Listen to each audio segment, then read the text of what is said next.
The gate serves as a passageway that links our world to another, and since its appearance a decade ago, our world has experienced numerous inexplicable phenomena, one of which is the emergence of hunters, ordinary humans who awaken and maintain the same level of strength as when they first awakened, with no possibility of advancement.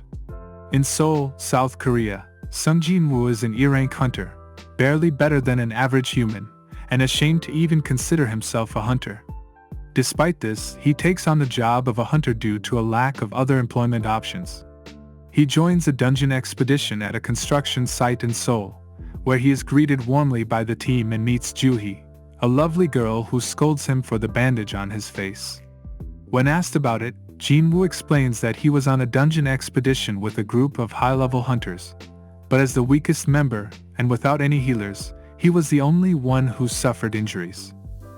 When the party is set to go, Mr. Song, an experienced hunter, takes charge and leads the group, which includes Jin-Woo and Joo-hee. As they enter the dungeon, Mr. Song reminds Jin-Woo not to get hurt.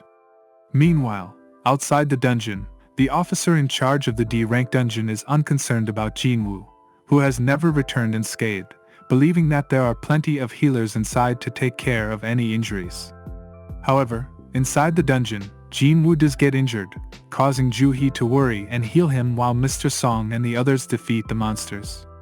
Despite Joo-hee's attempts to convince him to give up being a hunter, Jin-Woo refuses, claiming that he does it for enjoyment, when in reality, he has no other job prospects.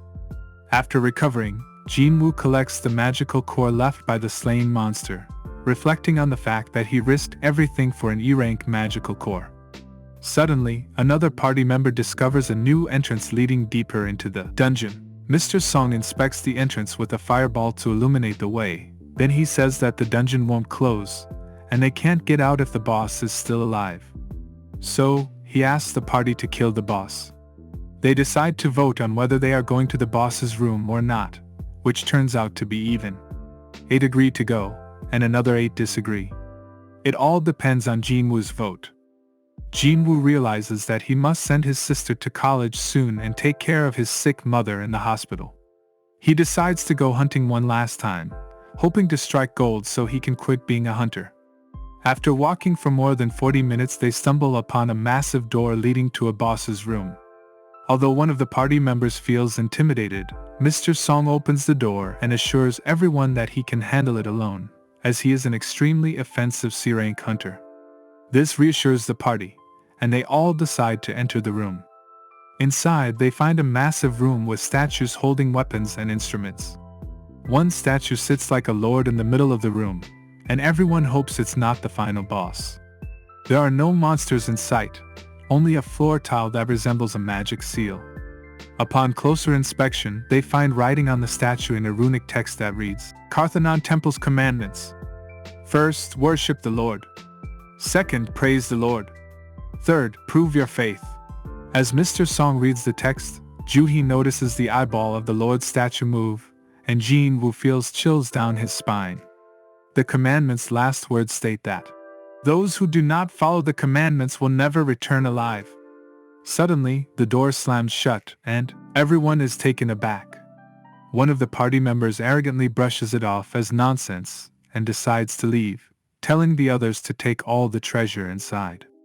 As he reaches the door, one of the statues suddenly comes to life and kills him with a single strike.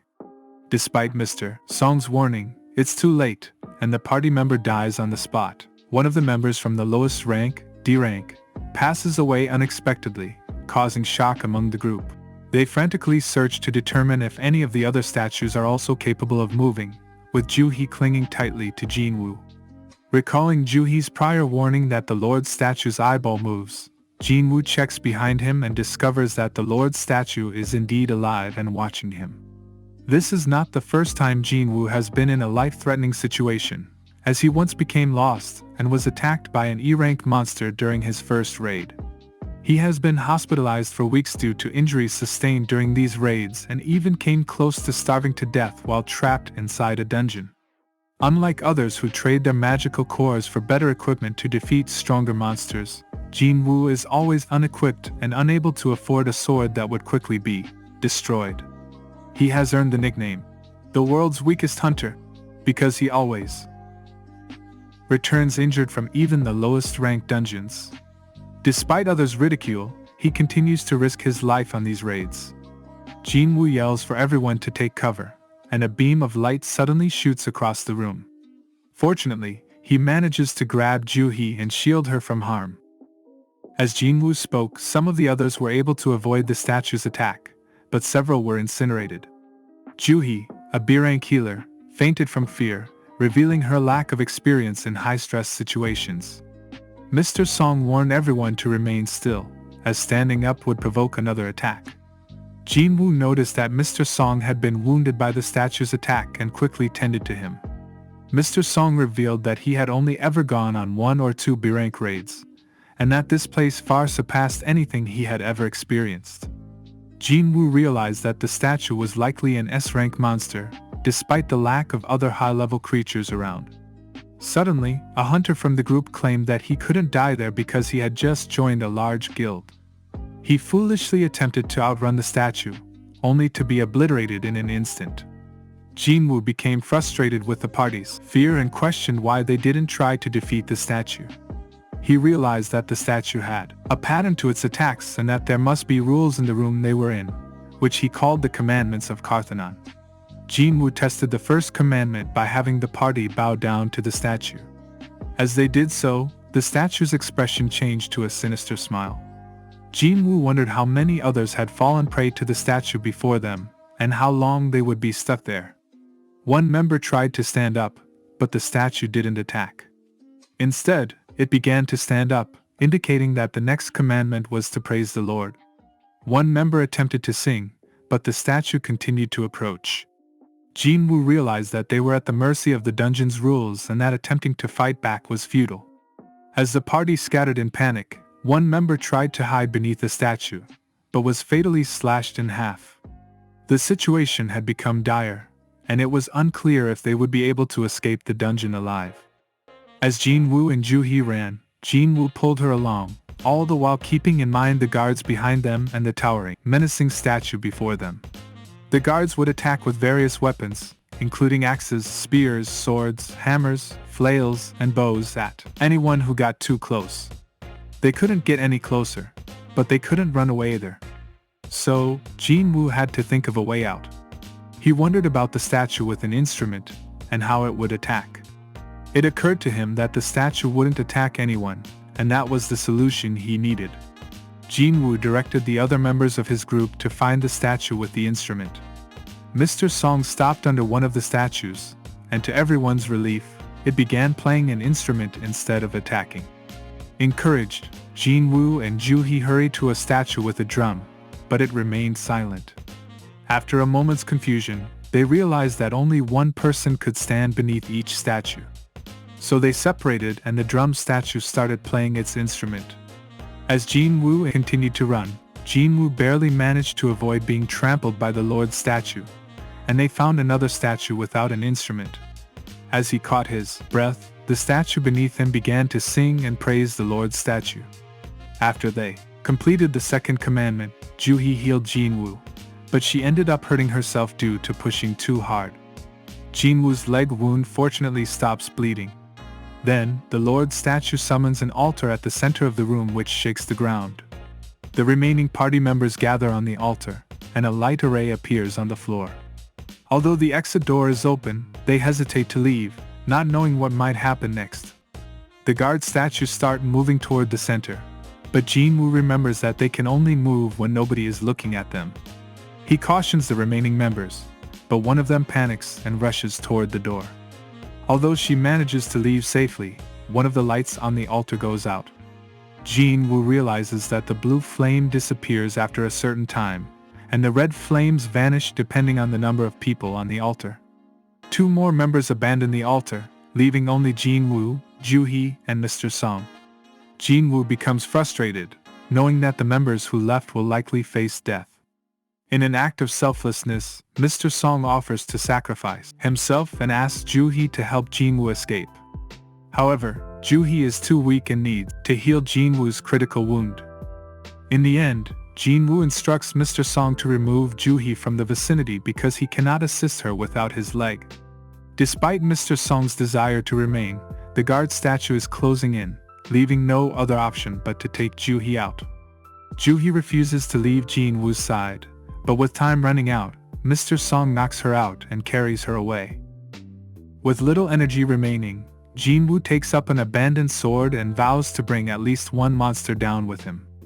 At the last moment, the guard statue in front of him impales his shoulder with a spear and throws him onto the altar.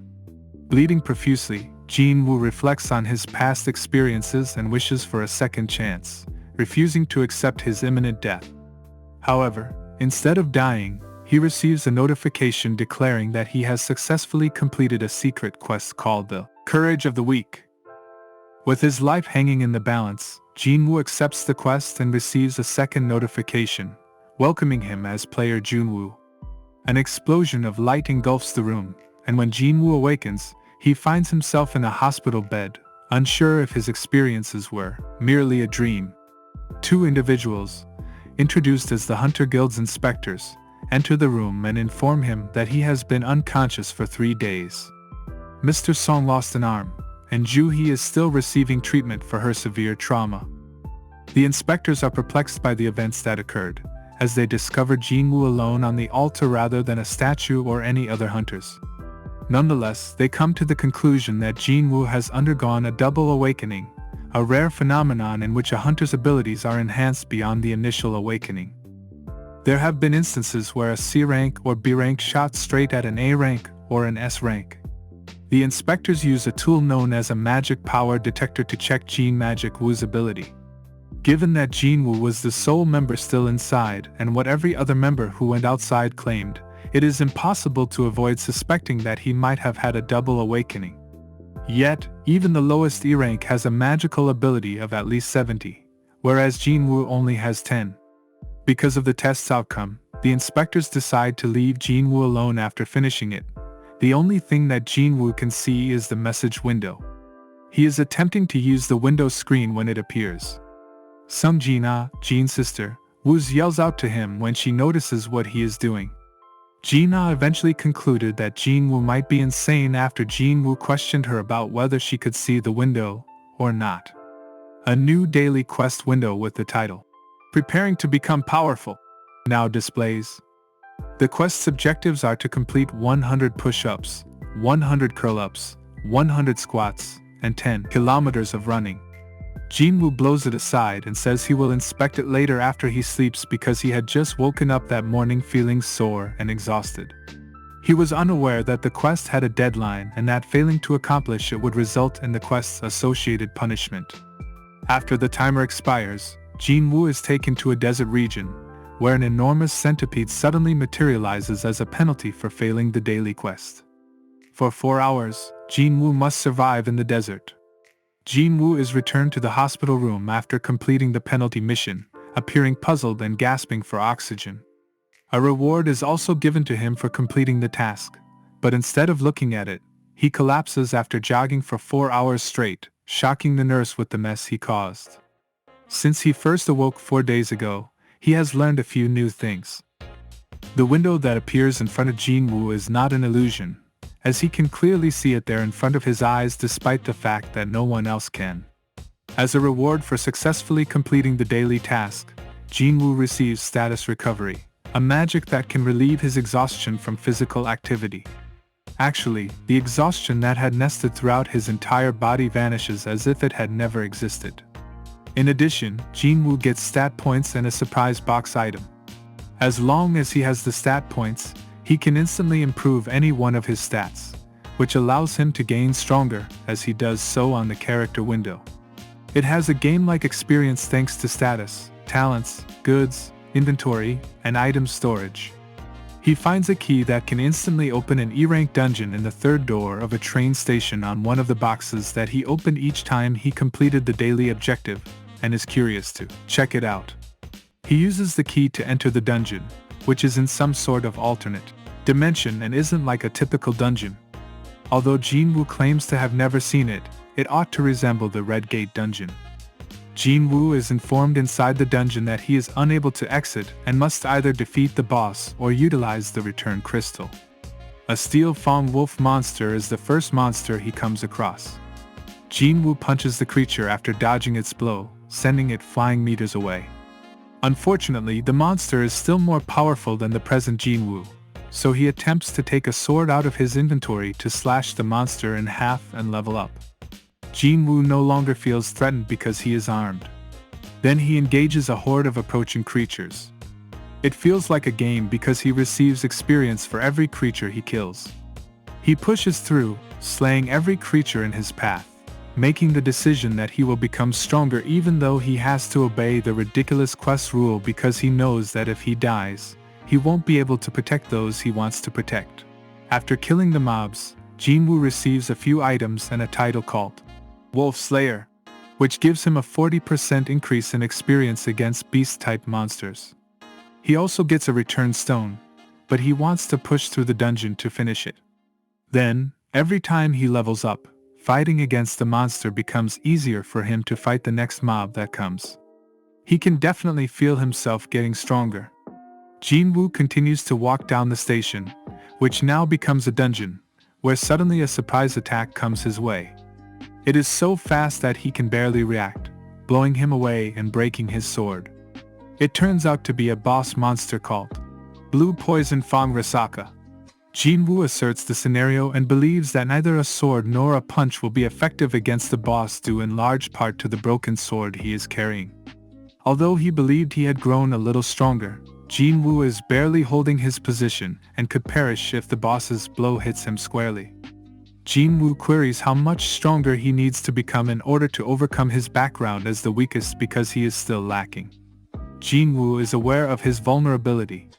Jin-Woo must become more powerful because it is simple to be betrayed. Jin-Woo makes one final effort to puncture the snake and succeeds. He dodges the boss's strike, grabs the snake, claims to have invested all of his stat points in strength, and attempts to choke it. By finally choking the serpent to death, he defeats the boss. The snake, which serves as a boss, drops goods including Rasaka's poison and Rasaka's fang, a weapon resembling a knife. A notice then informs Jin-Woo that he has killed Blue Poison Fang's Rasaka, the swamp's monarch. Thanks for tuning in. Don't forget to like, share, comment, and subscribe, so you won't miss the next part, coming soon. Your support means everything to us, and it motivates us to create more exciting content just for you. So hit that notification bell, and we'll see you in the next video.